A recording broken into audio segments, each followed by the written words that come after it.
The Seattle Seahawks are looking to get back in the win column when they host the Indianapolis Colts on primetime television this Sunday. The Colts come into town with a 1-2 record, but because they're a relatively unfamiliar opponent, Pete Carroll is not taking them lightly. We have a new team that we're learning this week in Indy, a team we haven't played in a while. It's a good challenge for us coming back home. We got a lot of work to do to figure these guys out and how they're playing. They got a new quarterback. It's a good challenge for us. The Colts are without starting quarterback Andrew Luck, who is recovering from shoulder surgery, so the Seahawks will face off against second-year QB Jacoby Brissett, who threw for 259 yards, a touchdown, and rushed 2 touchdowns last weekend. He's a really well-equipped athlete. He's a good football player. He's a big, strong guy that can stand in the pocket. Also has made yards and made things happen with his legs. They know that. It's part of the offense, too. He's running the ball some in their scheme. He's made a really nice transition quickly and looks to be a real factor. Well, he's got craftiness in the pocket, kind of in regards to his size. We know we're going to have to wrap up big guys of that nature. Again, by no means comparison, but in movement around the pocket, I guess the closest guy in regards to that would be Roethlisberger.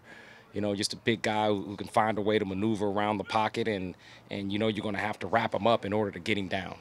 Wide receiver T.Y. Hilton and running back Frank Gore have produced a large part of the team's offensive yards, and they've recorded 3 of the team's 6 touchdowns. He's averaging over 18 yards a catch right now. You know, he's really fast, and he plays well with his speed. Speed really shows up on the field.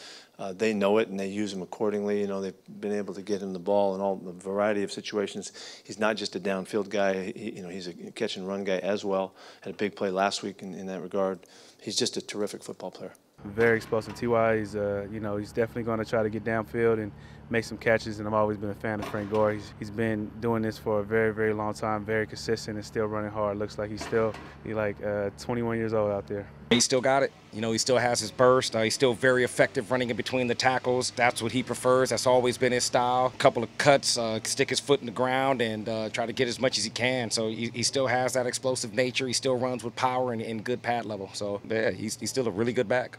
The Colts offensive line has allowed 11 sacks through the first 3 weeks of the year, so the Seahawks pass rush could have some opportunities to get after the quarterback. I think we're just, you know, going to do what we normally do. I think we have a great pass rush in the front 4 that's going to be able to get up there and apply some pressure. You know, hopefully, you know, me and KJ get to join in the mix. But I feel very confident in our rush game. I think it's the little things. I think for us it's just approaching the game at a little thing, and don't take for granted the game. Don't be like, well, you know, they give up this many. You know, each game is different. You know, they might scheme a little different, and so for us it's just going back to the little things that make us great. Another factor the Colts have to account for, the loud atmosphere of the 12s and how they can disrupt the young quarterback who is only making his 5th career start in the NFL.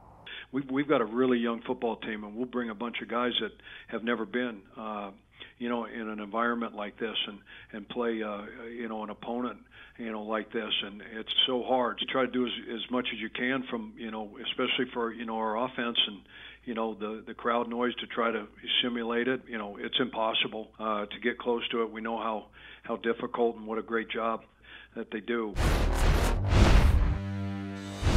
Well, the Seahawks have only lost once at home in primetime games under Pete Carroll, and they have an impressive 19-3-1 record during that span. Kickoff is set for 5:30 p.m. You can watch it live on NBC or, of course, listen to it on the Seahawks Radio Network.